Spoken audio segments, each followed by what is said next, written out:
आदाब, अस्सलाम वालेकुम जी। आया हूँ पाकिस्तान और पाकिस्तान से बाहर जहां जहां जी सरकार देखा जा रहा है। आप सब लोगों को खुशामदीद। 17 जून को पाकिस्तान में एक फिल्म रिलीज होने वाली है जिसका नाम है पीछे तो देखो। इट्स अ कॉमेडी हॉरर और हमने दरखास्त की उस पूरी फिल्म की टीम को, अपने स्टूडियो में मधु किया और हमने कहा कि चलिए चल के उनसे बातें करते हैं और पूछते हैं क्यों ये फिल्म देखना हम सब पे फर्ज कर दी गई है। अस्सलाम वालेकुम। हमारे राइटर, डायरेक्टर और प्रोड्यूसर हैं फिल्म के जनाब आतिफ अली साहब। आतिफ भाई, क्या है ये पीछे तो देखो? आज के जो मुल्क के हालत हैं तो पीछे ही देखना तो जरूरी तो है। देखो होना चाहिए जी, पीछे क्या गलतियां की हैं हमने, अच्छा, जो आज इस मकाम तक पहुंचे। तो इस फिल्म का अभी जो है कि पीछे कुछ ऐसा हुआ है कि जो हाल है इन लोगों के, ये फिल्म जो है इसको हॉरर और कॉमेडी के साथ हमने ब्लेंड किया है। कहानी बड़ी संजीदा है, उसमें पैगाम भी है कि जब तक इंसान को माफ नहीं करे अल्लाह भी माफ नहीं करता। इस कहानी की लाइन जो है, और ये पाकिस्तान में यूनिक आइडिया है क्योंकि ये स्टोरी बिल्कुल यूनिक है। ये रिवायती लव स्टोरी नहीं है, लव स्टोरी नहीं है, इस तरह नहीं है। ये बहुत एक यूनिक कहानी है। इससे हमें उम्मीदें हैं कि ये लोग देखने आएंगे। ये जो आपने नाम उठाया पीछे तो देखो, ये एक चैनल पे बच्चे का बड़ा एक पेट डायलॉग है जो बड़ा वायरल हुआ। क्या ये आपने उधर से उठाया है? जी हाँ, कह सकते हैं वहीं से उठाया। पहला नाम फिल्म का था वो था भाग भूतनी के। भाग भूतनी के, उसको चेंज किया है जो हम अक्सर कहते हैं। भूतनी कहते हैं चुड़ैल को, यानी कि भाग भूतनी के, यानी कि चुड़ैल के बच्चे भाग। भूतनी की जगह आपकी मर्जी है, जब माहौल वो आप जो हम सोच रहे हैं वो भी ठीक है। थैंक यू नवीन भाई। बता देना जरूरी इसलिए है कि ये हुआ था, असल में हुआ ये था, नेगेटिव उसमें ले जाते उसमें ले जाते। लेकिन हुआ फिर ये था जब यहाँ हो रहा है इस नाम करके, तो इस नाम को लेकर इस्लाम में कुछ हुआ, उन्होंने कहा नहीं ये नाम नहीं जाएगा। और ये अच्छा कैसे वो आपने वाला नाम नहीं रखा क्योंकि तोतले लोग भी हैं पाकिस्तान। अच्छा, हाँ बिल्कुल। तो मुझे ये बताइए कैसे आया ये ख्याल जहन में? हाँ, मैंने जो पहली फिल्म बनाई थी परी, वो हॉरर थी मुकम्मल।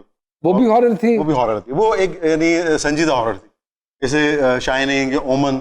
मेरे जहन में वो थे कि उस तरह की जमी फिल्म पाकिस्तान में एक हॉरर बनानी चाहिए। क्या रिस्पॉन्स आया उसका? अच्छा रिस्पॉन्स आया। मैं दुआ मांग रहा था जब फिल्म रिलीज हो रही थी 2018 में कि अल्लाह ताला एक हफ्ते चला दीजिए ताकि इज्जत रह जाए। 6 हफ्ते चली माशाल्लाह। नेटफ्लिक्स पे गई, फिर 3 साल वहाँ रही। मैंने कहा कि अगर शिस्ता मजाक के साथ अच्छी बात की जाए और कॉमेडी के साथ हॉरर ब्लेंड किया जाए। मेरी मिसाल इंडिया में इस तरह थी, हॉलीवुड में जो स्कैरी मूवीज बनती थी बड़ी कामयाब रही, तो पाकिस्तान में क्यों नहीं किया जाए? वहाँ फिर कहानी डेवलप की। फिर मेरे साथ 2 राइटर और मिले, मुनम मजीद, मोहम्मद यासिर। अच्छा, माशाल्लाह। हम 3 लोग मिलके, कहानी कैरेक्टर्स मेरे थे, फिर हम लोगों ने 3 मिलकर उसको स्क्रीन प्ले के साथ ओके, मतलब कमेटी डाली आप। वकार भाई अस्सलाम वालेकुम। कैसे हैं आप? वकार भाई फिल्मों में भी आना शुरू कर दिया माशाल्लाह। जी अच्छा, ये इन लोगों की जब मैं एज ए मेकअप आर्टिस्ट कहीं भी आ जाते हैं, मुझे 1-2 दफा कब्रिस्तान में भी मिले। मैं आपको जानता हूँ, I mean I haven't seen very little number of professional people like Waqar भाई। बेशक वकार भाई अपने काम में बहुत, हमने टूर किया, वैसे भी बहुत अच्छे इंसान। टूर किया हमने, टूर में अंदाजा हो जाता है बंदे का। Makeup and then now acting. हम आपको देखते हैं छोटी स्क्रीन पे भी, और अब माशाल्लाह अल्लाह पाक कामयाबियां दे, बड़ी स्क्रीन के पर्दे पे भी जा रहे हैं जी। तो हाउ वाज द एक्सपीरियंस और जर्नी, थोड़ी सी बताइए। क्योंकि एक्टिंग तो मैंने खुद साहब की बेवा के बाद स्टार्ट की थी, तो वो भी एक अच्छा एक्सपीरियंस था मेरा। आतिफ भाई से बहुत पहले मैं जब एक जॉइंट वेंचर होता था, पाकिस्तान इंडिया के ड्रामास बनते थे और पाकिस्तान में रिलीज होते थे, तो आतिफ भाई वो लिखते थे और मैं वहाँ पर मेकअप करता था। तो उन्होंने कहा था कि मैं जब भी फिल्म बनाऊंगा तो मैं एक कैरेक्टर जरूर करना है। तो मुझे उस वक्त एक्टिंग का कुछ इतना था नहीं, लेकिन जब एक्टिंग हो गई, फिर जब मैंने फिल्म बनाई, मुझे ऑफर की और वो रोल भी बहुत मजे का था, तो मैंने किया। मुझे एक्टिंग में खुद भी अब मुझे बहुत मजा आता है। तो जो आतिफ भाई ने आपको किरदार दिया है इस फिल्म में, आप मुतमईन हैं उससे? ये तो आतिफ भाई बताएंगे कि मैंने किस वो तो नहीं है। इन्होंने जो आते ही मुझे वीडियोस और पिक्चर्स दिखाई, मैं बहुत मुतमईन हूं। सारा अली खान साहब, आप पहली मर्तबा एक्टिंग कर रही हैं। अरे माशाल्लाह, पहली मर्तबा लाहौर भी आई और पहली मर्तबा लाहौर भी आई हैं। अरे वाह। टिकट के पैसे नहीं थे या क्या वजह थी? कोई लाने वाला नहीं था? टिकट के पैसे नहीं। टिकट के पैसे। ये कैसा रहा जी पहला एक्सपीरियंस, फिल्म का एक्सपीरियंस? बहुत अच्छा। मुझे जब फर्स्ट टाइम कॉल आई तो मुझे लगा वैसे कोई प्रैंक कॉल है। I was like, Atif sir से मेरी बात हुई तो आतिफ भाई ने रुजू किया? बिल्कुल। कैसे रुजू कर लिया? हाँ, ये तो आप उनसे पूछे तो कैसे रुजू किया भाई? मुझे इनकी एक शॉर्ट फिल्म मिली, शॉर्ट मूवी के अंदर ये बनी थी मुटियारन, पंजाब की लहजा वो था उनका, इतनी पटीट मुटियारन। तो मैंने कहा ये बोलती कैसे है, जरा सुना जाए। तो कॉल किया फिर उनको, मैंने कहा वो लहजा मुझसे बात कीजिए तो आप बोल। तो ये कहा, मैंने कहा। इन्होंने जब कॉल की सारा को पहली बार, तो उनको यकीन नहीं आया, उनको लगा जैसे प्रैंक, क्योंकि ना आतिफ भाई जो है मुंह में सांस ज्यादा ले लेके बोल रहे थे। कैसी हो? देर से मुझे बोला था मैंने। तो उनको यकीन नहीं आया कि डायरेक्टर पहले 2 थे अब 3 हो गए। बहुत लंबी हुई होगी तो सांसें बढ़ गई होंगी। अगर मैं पूछूं कि इनकी सिलेक्शन किस बेस पे हुई है तो वो बताइए जरा। हमें चाहिए थी बहुत खूबसूरत लड़कियां तू, अच्छा, तो बहनें चाहिए। बोलना भी तो जरूरी होता है। Yes yes. हाँ। तो उसके बाद फिर जब ये मुझे बॉस ने कहा, शशि जाना साहब ने, कि खूबसूरत परियां चाहिए तू। वाह वाह। तो फिर हमने फिर नवाल से बात की, इनसे बात हुई। जब इनको हमने एक फ्रेम में इसमें एक सीन आएगा झूला झूल रही दो, तो बड़ा हमने VFX के साथ किया हुआ उसको, बहुत खूबसूरत दोनों। तो हमें वहाँ मुतमईन हुए कि हमने सही चॉइस की। फिर जब एक्टिंग की इन्होंने, और जब तो लगा ही नहीं कि ये पहली दफा एक्टिंग कर रही जी, क्योंकि माशाल्लाह, हमारी दुआएं हैं जी, कामयाबी हो। हॉरर कॉमेडी है, कॉमेडी के तौर पे तो आदि भाई हो गए बीच में, तो हॉरर के तौर मुझे हॉरर के लिए रखा था, मैं हॉरर कर रहा था, कॉमेडी हो रही। अली साहब, how is the experience? Is it your first movie या दूसरी? It's my second movie. Second movie? जी जी जी, लगेगी पहली। लगेगी पहली, क्योंकि जो पहली बनी अभी तक रिलीज नहीं हुई। नहीं, उनके पास पैसों की कमी पड़ गई है। ओए होए। तो मैं समझा वो मोबाइल पे। नहीं तो माशाल्लाह आदि भाई बहुत काम करके हैं आप शॉर्ट पीरियड ऑफ टाइम, और टेलीविजन पे तो आप हर वक्त कहीं ना कहीं जरूर दिखाई देते हैं। जी, हाउ इज द एक्सपीरियंस जी? मुझे बहुत मजा आया। मुझे तो फिल्म करके दोनों बारी में ऐसा लगा कि शायद एक्टिंग का काम ऐसे ही होना चाहिए, क्योंकि टीवी पे जो 16 सीन 22 सीन की रेस लगी हुई होती है, तो वो तो मजदूरी ऐसी फीलिंग आने लग जाती है। तो फिल्म पे जितना टाइम मिलता है एक्टर को, डायरेक्टर को, लाइट करने वाले को, सेट डिजाइनर को, तो वो बड़ा अच्छा एक्सपीरियंस लगता है। हर बंदा अपना आर्ट वहाँ पोर्ट्रे कर रहा होता है, तो मुझे बहुत अच्छा लगता है ये ठहरा हुआ प्रोसेस जिसमें हर चीज प्रॉपर तरीके से हो रही है। Okay. तो वो बड़ा अच्छा फील होता है कि हाँ यार ये काम मैं करने आया। तो वो जो ग्लैमर वाली फील है। What about the improvisation of the dialogues? क्योंकि समटाइम्स राइटर ने बड़े टाइमिंग के हिसाब से डायलॉग लिखे होते हैं, ये इतना मार्जिन दिया आतिफ भाई ने आपको? बिल्कुल बिल्कुल। मैं तो इन सबका बल्कि शुक्रिया अदा करना चाहता हूँ कि इन्होंने वो मुझे मौका दिया। मैं करता भी ये हूँ कि मैं पहले बता देता हूँ कि मैं इम्प्रोव करता हूँ, क्योंकि मैं हूँ तो इम्प्रोव आर्टिस्ट। अगर आपको इससे मसला है, अगर आप कहते हैं कि नहीं यार ये तो नहीं हो सकता, तो फिर मैं वैसी माजरत कर देता हूँ। तो वो सबने हेल्प आउट किया और मजे की चीजें निकली। वाह, नीड्स नो इंट्रोडक्शन सर। मैं 2-2.5 साल से फॉलो कर रहा हूँ आपको, आप जो भी कर रहे हैं बेहतरीन कर रहे हैं। और ये इसलिए नहीं कि आप मेरे सामने बैठे हैं, ये मैं दिल से कह रहा हूँ। माशाल्लाह। और अल्लाह पाक कामयाबियां दे। सर, इतना इंटेंस काम करने के बाद doing a horror comedy film, what a contrast. असल में नोईम भाई ये फिल्म पहले हुई है, ये हमने कोविड से पहले कंप्लीट कर ली थी। वो फिल्म बाद में हुई है, वो कोविड खत्म होने के बाद शूट हुई है। बट ये हमारे ऑडियंस को तो ऐसा नहीं बिल्कुल। मालूम है, बिकॉज आपकी पहचान कॉमेडी ऐसा है नहीं, मुझे फील होता है। क्योंकि आपका अगर मैं खदोखाल देखूं तो मुझे उसमें एक इंटेंस एक्टर नजर आता है, नॉट अ कॉमेडियन। लेकिन how was the experience? Experience बहुत जबरदस्त था। Because you are a writer yourself as well. हाँ जी, लेकिन मैं कभी भी किसी के काम में वो नहीं करता, एज राइटर कभी इंटरफेयर नहीं करता। तो वो इससे तो कोई फर्क नहीं पड़ा मेरे राइटर होने का, लेकिन आदि के साथ काम करने का मेरा बहुत अच्छा एक्सपीरियंस रहा। पहली मर्तबा काम कर रहे थे, और हर फ्रेम में साथ होना, और हर फ्रेम में एक केमिस्ट्री का होना। बिल्कुल। इन दोनों की वजह से हमने सेट पे बहुत एंजॉय किया। हाँ, हम शूट के बाद अक्सर इनको डांस करके भी दिखाते थे गरारे में। क्योंकि शूट रात में होती थी और इन लोगों को अमूमन जल्दी सोने की आदत है, तो रात के वक्त ये लोग और मजे के हो जाते। हालांकि वकार साहब खुद बहुत अच्छा डांस करते हैं, नो डाउट। बहुत अच्छा, इनका एक डांस है, नंबर है, जबरदस्त आइटम नंबर है। अरे वाह वाह। ये खुद एक आइटम नंबर है। पुराने गाने पे। अच्छा, मैडम जी के पुराने हाँ जी, गाने पुराने गाने पे वकार का आइटम नंबर है, इसमें हमने भी परफॉर्म किया। बहुत अच्छा गाना। पीछे तो देखो कि टीम हमारे साथ मौजूद है। यहाँ वक्त हुआ एक छोटी सी ब्रेक का, कहीं मत जाइएगा।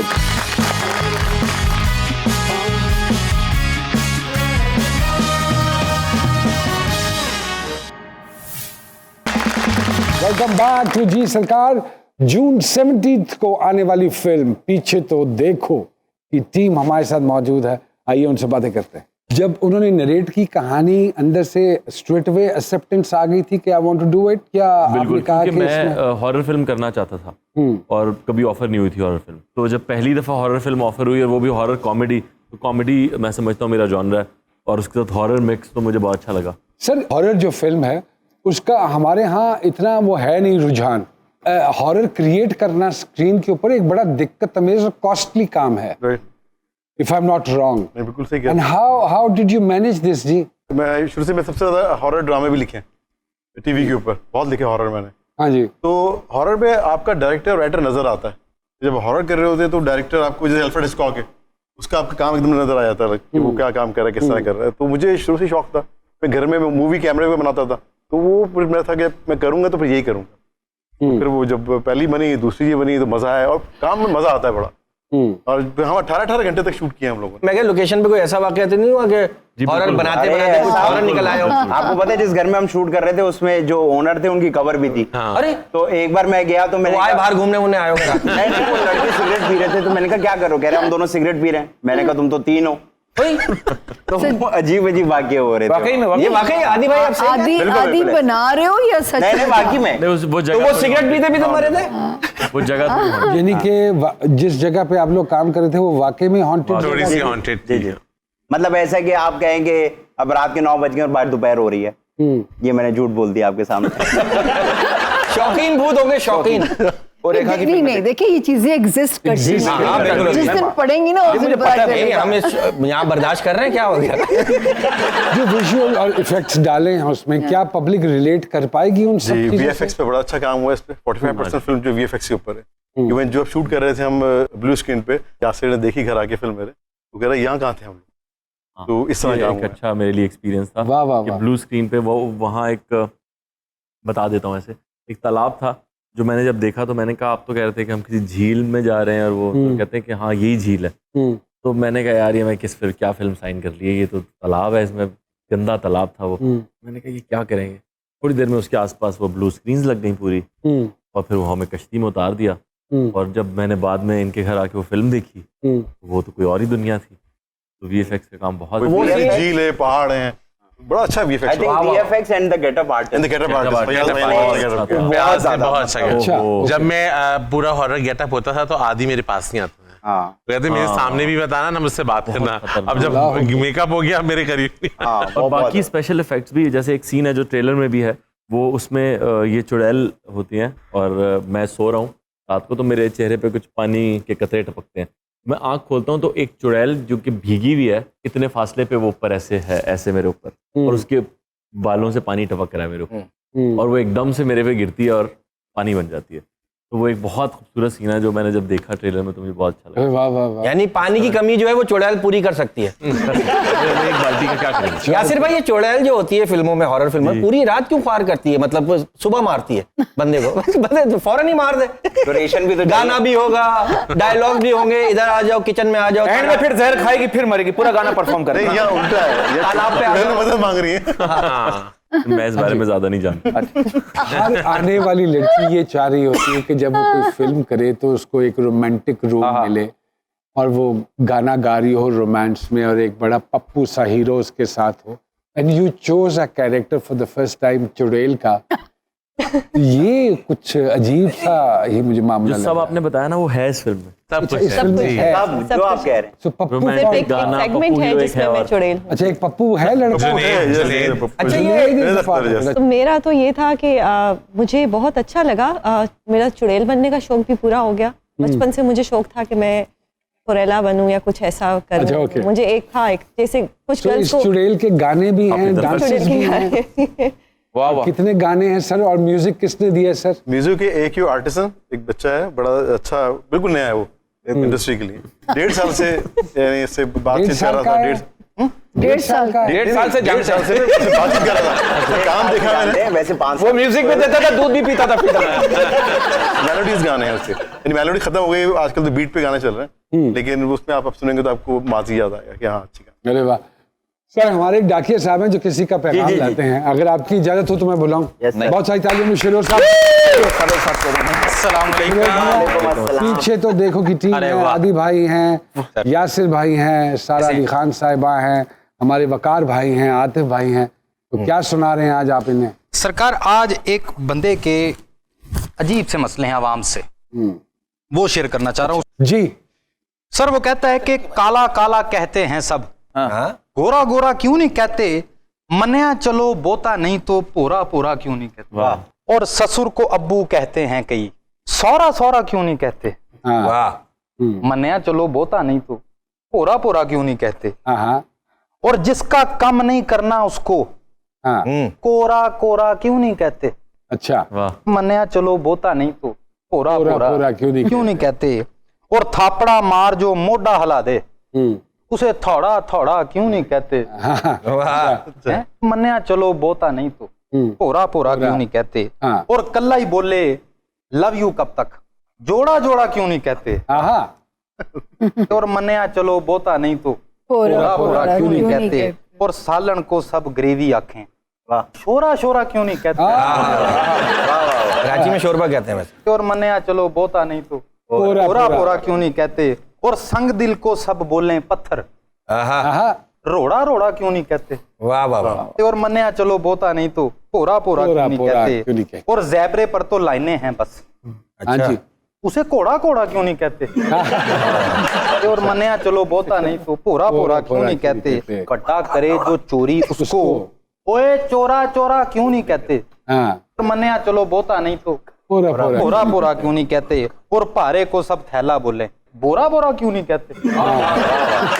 और मन्या चलो बोता नहीं तो पोरा पोरा क्यों नहीं कहते। और इश्क को पागलपन कहते हैं। पागलपन कहते हैं। इश्क को पागलपन कहते हैं दौरा दौरा क्यों नहीं कहते। मन्या चलो बोता नहीं तो पोरा पोरा क्यों नहीं कहते। और अकले कुल कहते हैं खुद को घट हम थोड़ा क्यों नहीं कहते। मन्या चलो बोता नहीं तो पोरा पोरा पोरा पोरा पीछे तो देखो कि टीम हमारे साथ मौजूद है, बहुत सारी बातें इनसे करने को अभी बाकी है। एक छोटी सी ब्रेक के बाद आपकी खिदमत में दोबारा हाजिर होते हैं, कहीं मत जाइएगा।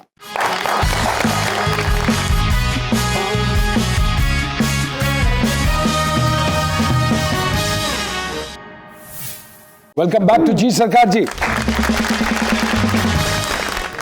सर, बिफोर आई आस्क, ये छोटे छोटे कुछ सवाल हैं हमारे पास। आपको क्या लगता है इस वक्त जो सिनेमा की हालत है, और पिछले दिनों जो फिल्में रिलीज हुई हैं, ठीक है कुछ फिल्मों ने बड़ा अच्छा स्कोर भी किया है, लेकिन जो हालात क्रिएट किए गए एक अंग्रेजी फिल्म को लेके, क्या कहेंगे, आपकी टेक क्या है इसके हवाले से। जो हमारा एग्जिबिटर है और वो क्या नाइंसाफी कर रहा है हमारे प्रोड्यूसर के साथ बेसिकली। नहीं देखिए, अभी जो सिनेमा है दुनिया भर का, हम भी उसी वर्ल्ड स्टेज पे हैं जहाँ मॉडल भी खड़ा हुआ है, जहाँ इंडिया भी खड़ा था, तो हमें भी उसी पे आके अपने आप की फिल्में पेश करनी है। हम ये नहीं कह सकते कि वो फिल्म आ गई तो हमारी पाकिस्तान में कानून है 85% पाकिस्तानी कंटेंट को दिया जाए, इक्वली ट्रीट किया जाए। लेकिन वो कानून अगर लागू करें तो एग्जिबिटर कहता है कि अगर कोई आ ही नहीं रहा तो मैं अपना नुकसान क्यों करूँ। वो सही कह रहा है, सिनेमा उसको चलाना है, उसके अपने खर्चे हैं। अब ये हुआ है कि कुछ सिनेमा ने पाकिस्तानी फिल्मों के पोस्टर हटा दिए, चल रही है इन लोगों की आपसी क्लैश। तो कोई ऐसा बैठे मिलके कोई ऐसा रास्ता निकालें कि दोनों खुश हो जाएं, दोनों के उनका बिजनेस हो, सिनेमा का भी और हमारी फिल्म ने भी उनको अच्छी स्क्रीन मिल जाए। तो इस हवाले से कोई गुफ्तगू हो रही है? आपकी फिल्म के साथ भी हाथ हुआ पिछले दिनों, उसको भी रिलीज नहीं होने दिया हाँ जी गया। बिल्कुल, मुझे नोई भाई लगता है कि इत्तेहाद की थोड़ी कमी है। अगर जैसे मेरी फिल्म को रोका गया था, कभी ना कभी जो कमर्शियल मूवीज बनाने वाले हैं उनका दिल करेगा कि वो कोई आर्ट फिल्म बनाए या कोई मैसेज ओरिएंटेड फिल्म बनाए या कोई बायोपिक बनाए किसी के ऊपर, और कभी ना कभी वो उनकी कोई ना कोई फिल्म कंट्रोवर्सी का शिकार जरूर होगी, उसको बैन जरूर किया जाएगा। तो जब मेरी फिल्म बैन हुई या सरमत साहब की फिल्म बैन होती है तो सारे उठ के खड़े क्यों नहीं हो जाते और बात क्यों नहीं करते, अपना मुद्दा क्यों नहीं रखते गवर्नमेंट के सामने कि इस मसले को हल करें एक ही दफा में, कि बैन कल्चर सबसे पहले खत्म करें। दुनिया भर में जैसी भी फिल्म आती है उसको सर्टिफिकेट दिया जाता है ABC कि इस एज के लोग देख सकते हैं, बाकी टिकट नहीं खरीद सकते। अब ये हमारा अलमिया है कि यहाँ पे 4 साल का बच्चा भी सिगरेट खरीद लेता है और बाकी चीजें भी खरीद लेता है। बिल्कुल, बिल्कुल। तो सिनेमा में अगर ये चीज आ जाए तो ना हमारी फिल्म में बीपर लगाने की जरूरत है, ना उसे बैन करने की जरूरत है। आप एक सर्टिफिकेट दें और फिल्म चलाएं।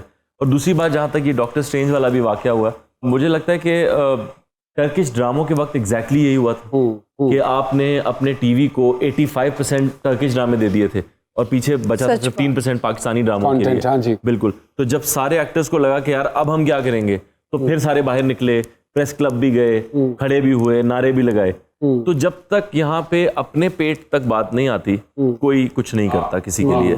ये बड़ा सैड है। एक और बात छोटी जरूर कि हमारे सारे प्रोड्यूसर्स को इस चीज से बाहर निकल आना चाहिए कि ईद पे ही फिल्म लगनी चाहिए। ये भी सही। 5 पाकिस्तानी फिल्में लगाने का मतलब ये है कि अगले 4 महीने कोई पाकिस्तानी फिल्म ही नहीं है। तो ऑडियंस को सिनेमा जाने की आदत कैसे पड़ेगी? आप हर महीने एक फिल्म दें, ईद पे जिसने पहले अनाउंस कर दिया बस उसकी लग जाए। यानी कि आपका यासिर भाई कहने का मकसद ये है कि एक सिस्टम डेवलप करना पड़ेगा ऑब्वियसली, और जिसमें हमें ये हो के एक तो साथ हों सारे के सारे और एक ही पेज पे हों, बिल्कुल, और हुकूमत की भी उसमें सपोर्ट चाहिए। बहुत जरूरी। हुकूमत नहीं सपोर्ट करे जी, बिल्कुल तो कभी किया ही नहीं। सर मैंने उस दिन बड़े ये खुले अल्फाज में ये कहा था कि मुझे लगता है कि गवर्नमेंट, और कोई भी गवर्नमेंट, एक गवर्नमेंट नहीं, किसी भी गवर्नमेंट में आर्टिस्ट को, फनकार को कभी भी वो दर्जा, वो मकाम नहीं दिया गया। आपके आईडी कार्ड पे एक्टर नहीं लिखा हुआ, तो आप जाके बैंक में अकाउंट नहीं खुलवा सकते ऐसे कि मैं अदाकार हूँ। तो आज तक ये मसला हल नहीं हो रहा हमारे आईडी कार्ड का, ठीक है। तो हमें आर्टिस्ट तस्लीम ही नहीं किया जा रहा। नंबर 1 ये बात है। नंबर 2, हर हुकूमत ने फनकार को या फंड रेजिंग के लिए इस्तेमाल किया है या अपनी कैंपेन के लिए इस्तेमाल किया है, कभी उसके लिए किया कुछ नहीं है जीतने के बाद किसी हुकूमत। मुझे लगता है गवर्नमेंट चाहती ही नहीं है, क्योंकि फिल्म वो वाहिद चीज है जो एक बड़े पैमाने पे आपका माइंडसेट चेंज करती है, आपका नैरेटिव लेके जाती है दुनिया भर में। इंडिया को हम कैसे जानते हैं उनकी फिल्म से, इवन ईरान को दुनिया कैसे जानती है उनकी फिल्म से। बिल्कुल। तो हम पहचाने जा सकते हैं, लेकिन आई थिंक ये चाहते ही नहीं है कि हमारी कोई पहचान बने। डॉक्टर स्ट्रेंज का हमारी किसी फिल्म से कोई मुकाबला नहीं। डॉक्टर स्ट्रेंज ने जो कॉस्ट्यूम पहना हुआ है उतना हमारी एक फिल्म का बजट है, जी बिल्कुल, ठीक है, तो मुकाबला कोई भी नहीं है। मगर फिर भी अब जब सामने आ गए हैं तो मुकाबला है। फिर ये अवाम बिल्कुल ठीक कह रही है, लेकिन अवाम का इस बात से कोई लेना देना नहीं है कि हमारी पॉलिसी क्या है और हमें कितने % लगाना है और कितने % स्क्रीन देनी है, इसका उनका कोई ताल्लुक नहीं है। वो जो कह रहे हैं उनकी राय भी ठीक है कि उन्हें वो फिल्म पसंद आ रही है, मगर साथ दूसरी फिल्म लगी तो रहे, वो खाली तो जाए। खाली नहीं जाती अगर मुकाबला होता, खाली जाए ताकि जिसने वो लगाई है या जिसने वो बनाई है उसको ये एहसास हो कि मेरे में कमियां क्या हैं और मैं अगली दफा उनको दूर कर लो। बिल्कुल, इस दफा तो एहसास से भी महरूम रह गए हम। आप जरूर तनकीद कीजिए, लेकिन पॉजिटिव अंदाज में तनकीद कीजिए कि इसमें ये कमियां हैं, अगर इन पे काम किया जाए तो ये फिल्म हमारी बेहतर हो सकती है। हमने कम्पीट किया हुआ है जनाब, ऐसी कोई बात नहीं है। हिंदुस्तान में, पाकिस्तान में बहुत सारी फिल्मों की कॉपीज बनती रही हैं, बहुत सारी फिल्मों की। सर वैसे तो बहुत सारे वाकयात, कोई आप में से कोई something very interesting happened during the shoot जी, कोई एक वाकया? हम लोगों का एक सीन था जिसमें मैं, वकार और नवाल हम लोग एक कब्र में, उस दौरान ये हुआ कि अचानक से इन्होंने बोला कि अब एक्ट करना है। वो हम वकार और मैं कब्र खोद के बाहर निकले और निकल रहे थे, बड़ा मुश्किल था। और जब मैंने सामने देखा तो आदि भी हंस रहे हैं, वकार भी हंस रहे हैं, और मैं उनको देख रही हूँ क्योंकि जो हमारी थर्ड वो नवाल थी उनकी कब्र ही नहीं खुली थी। हम अपनी पूरी एक्टिंग की, हमने पूरा हम भूत बन गए, जोर लगा के इन्होंने सब कुछ कर लिया, वो अभी अपना हिसाब किताब दे रही थी। उनकी आवाज आई कि कब्र ही नहीं खुली, वो हो जाता है तो फिर वो दोबारा रिटेक हुआ डेफिनेटली। सर ये नहीं हो सकता कि आपको आइडियल 4 बंदे मिल गए हैं, ये नहीं हो सकता। इनमें से किसी एक ने तो जरूर तंग किया होगा। आदि भाई नहीं, जब आप फिल्म देखेंगे ना तो ये 4 नहीं, लेट कौन आता था? आदि भाई कोई भी नहीं आता था। Are you sure? सब टाइम Very good. बिल्कुल perfect। हमने बजट इसका फिल्म का टाइम दिया था 35 डेज, हमने 32 डेज में कंप्लीट कर ली थी। फुल फ्लेज फिल्म जी हाँ, इन अ स्ट्रेच। 12 सीन मार दिए थे। मैं और आदि पंचुअल हैं, बाकी सब नए थे, तो देर से आने का सवाल ही नहीं पैदा होता। अरे वाह वाह वाह वाह। नींद बहुत आती थी। दिन रात को नींद बहुत। खाने पीने के हवाले से बताइए सर, किसके क्या खाना इनके घर खाने से का तो आता ऐसा था था कि भाई था ही नहीं। अच्छा, खाई नहीं खाना मांगते रह जाते थे, कहते खाना नहीं, काम करो 35 दिन में खत्म करें, इसलिए तो 32 दिन में खत्म। 3 दिन की लंच ब्रेक दी। और सर सबसे ज्यादा बीइंग अ डायरेक्टर बताइए, रिटेक्स किसकी हैं? ऑनेस्टली बताइएगा। रीटेक सारा क्यों गई थी, तो बार बार थोड़ा सा हमें निकलवाना था इनसे, इनकी हुई थी। और हैदराबाद में वो थे अजहर खोसा, एक बड़े अच्छे कॉमेडियन है, उनको भी हमने लिया इस फिल्म के अंदर। उन्होंने बड़ी रीटेक, डायलॉग भूल जाते थे। हाँ वो भूल जाते थे। आर्टिस्टों को एक बीमारी है फोन की, सारे आर्टिस्टों को है, सने मेरे, why should I lie about it, but we try के जी सेट पे ना इस्तेमाल हो रहा। तो किसका इस्तेमाल ज्यादा है जी सेट के ऊपर फोन का? उस वक्त जब इनका काम नहीं होता तो ये बैठे हुए इस्तेमाल कर रहे होते थे। ये सर तो बहुत प्यारे बाप की तरह जो अपनी औलाद के हर ऐप कवर कर रहा छुपा रहे हैं। नहीं, मुझे असल में मसला ये कि शो के बाद 3-4 और जगह जाना ना। नहीं सेट पे भी इसे पूछ ले, हम कोई चीख हमदार नहीं बड़े, क्योंकि आर्ट का काम है, बड़ा नरम मिजाज का काम है। बातें का स्टाइल भी बड़ा नरम मुलायम है। जी जी, मैंने काम किया है खुद भी। हाँ 17 जून को हमारी इस टीम की फिल्म आ रही है जिसका नाम है पीछे तो देखो। हमारी दरखास्त है आप जरूर एक मर्तबा सिनेमा हाउस जाइएगा और जरूर जाके देखिएगा। I am sure you will love it. यहाँ वक्त हुआ है एक छोटी सी ब्रेक का, let's take a quick break जी।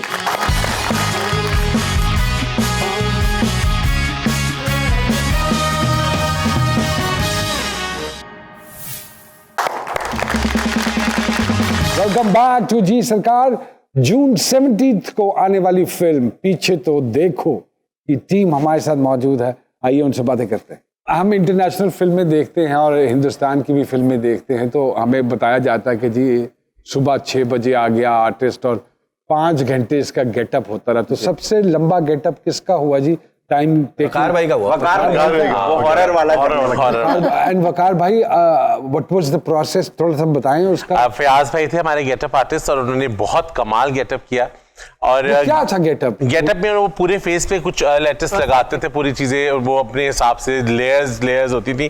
फिर उनकी एक खास एक चीज की थी कि उन्होंने मेरे दोनों होंठ, ऊपर वाला होंठ मेरा ऊपर चिपका दिया था नाक के साथ और नीचे वाला होंठ नीचे चिपका दिया था। सो मैं उसमें कुछ खा नहीं सकता था और वो एक कपड़ा जाली का मैं लेके रखता था ताकि मुझे सांस देना आसान हो, कि वो मुंह बिल्कुल खुला रहता था मेरा। और कितनी देर वो गेटअप रखना पड़ता था? वो तो रात भर जब तक सीन होते थे जब तक वो गेटअप हमारा होता खुला रहता था। एक वाकई भी तो हुआ था। एक ऐसा हुआ कि क्योंकि मैं कुछ खा पी नहीं सकता था उस वक्त, तो हम एक फार्म हाउस पे शूट कर रहे थे, तो ये सब खाना वाना खा रहे थे और मैं बाहर आराम से मैंने झूले पे झूला ले रहा था। रात 3 बजे का टाइम था।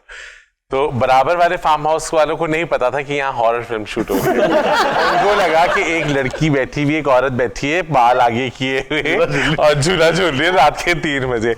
वो ऐसे मेरे सामने आ गए और जब मुझे रियलाइज तब हुआ जब वो उससे ना खड़ा नहीं हो जा रहा था, वो गिर गया और उसकी चीखें निकल रही थी और मेरे कान में क्योंकि हैंड फ्री था तो मुझे उसकी भी आवाज नहीं आ रही थी। फिर मुझे लगा जब वो तड़पने लगा ना तो मैंने उसको बोलना चाहा कि ये सब मेकअप है, तो वो अब होंठ चिपका हुआ था तो उसको लगा कि कोई और वो इतनी जैसे जैसे उसे करीब जाऊं वो धाड़े जोर से सारे जो लोग थे कैमरा के बाहर आए, उन्होंने बताया, लेकिन मुझे से ये डर था कि उसका दम ना निकल जाए क्योंकि वो इतना खौफजदा था मेरा चेहरा। क्योंकि मैं भी अगर वॉशरूम चेंज करने जाता था कपड़े तो अपना असिस्टेंट साथ लेके जाता था और मैं आईने में अपना मुंह कोई आपके साथ आदि जी अनयूजुअल वाकया हुआ हो? नहीं, ऐसा तो कुछ नहीं हुआ। वो एक बार ऐसे बस वो हुआ था कि मैं एक जगह बैठा हुआ था तो मैंने किसी को देखा, ऐसा मुझे फील हुआ कि वो साइड से गुजरा है और वही जिसको मैंने देखा था वो मेरे उल्टे हाथ पे खड़ा हुआ था ऑलरेडी। यार वाकई जगह ऐसी थी, हॉन्टेड थी? जी मतलब आप सोचिए 100 साल पुरानी जगह है, ओनर की कब्र है उस घर के अंदर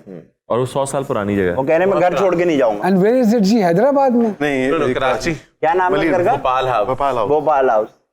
अच्छा जी जी, ये हमने उस लोकेशन को और वो चेहरा देखने वाला होता था जब मेरे गेटअप हुआ होता था और मैं आदि के पास आता था तो आदि का रंग ही बदल जाता था। अच्छा, इस पूरी फिल्म में सबके गेटअप्स हुए हैं सिवाय मेरे। मेरा वो गेटअप कोई नहीं हुआ। ये नखरे कर रहा था, इसका था नखरे कर रहा नहीं। तो सर ऐसा हुआ कि फ्रेम में कोई जैसे यासिर भाई हो, आदि भाई हो, तो तीसरा कोई आ गया हो पीछे? नहीं, ऐसा एक बहुत इंटरेस्टिंग सीन है इस फिल्म में। वो सीन में ये है कि वो एक कमरा है उसमें जिसमें मना किया गया है जाने को, हम उसमें चले जाते हैं। तो वहां जैसे ही मैं अंदर जाता हूँ तो मैं देखता हूँ आगे आदि खड़ा हुआ है, तो मुझे कहता तुम यहाँ क्या कर रहे हो? तो ये जैसे ही मुड़ के मुझे देखता है और वो मुझे देखता है और कहता है तुम यहाँ भी हो और वहां भी हो। तो मैं यहाँ देखता हूँ तो यहाँ भी मैं खड़ा हूँ और तो मैं देखता हूँ मैं यहाँ भी हूँ, मैं यहाँ भी हूँ और आदि तुम वहां और तुम वहां भी हो। तो वो करते करते हम मल्टीप्लाई होते जाते हैं और कमरे में बहुत सारे यासिर और बहुत सारे आदि जमा हो जाते हैं। जगह खत्म हो जाती है। कमरा बड़ा था लेकिन वो एक इंटरेस्टिंग सीन था कि वो हम फिर गश खा के बेहोश हो जाते हैं। लेकिन वो सीन इतना अच्छा पिक्चराइज हुआ है और इतना अच्छा स्क्रीन पे आया है कि आपको लगेगा नहीं कि ये ट्रीटमेंट है, इतना रियल लगता है। माशाल्लाह। एंड व्हाट इज द सबसे ज्यादा जो मुश्किल तरीन सीन कौन सा हुआ जी आपका? वीएफएक्स का एक तो वो था कि जब ये लेटे पे बेड पे लड़की इनके ऊपर आती है, वो मुख्तलिफ स्टेप में होते हैं। 4 दिन में हुआ था वो सीन।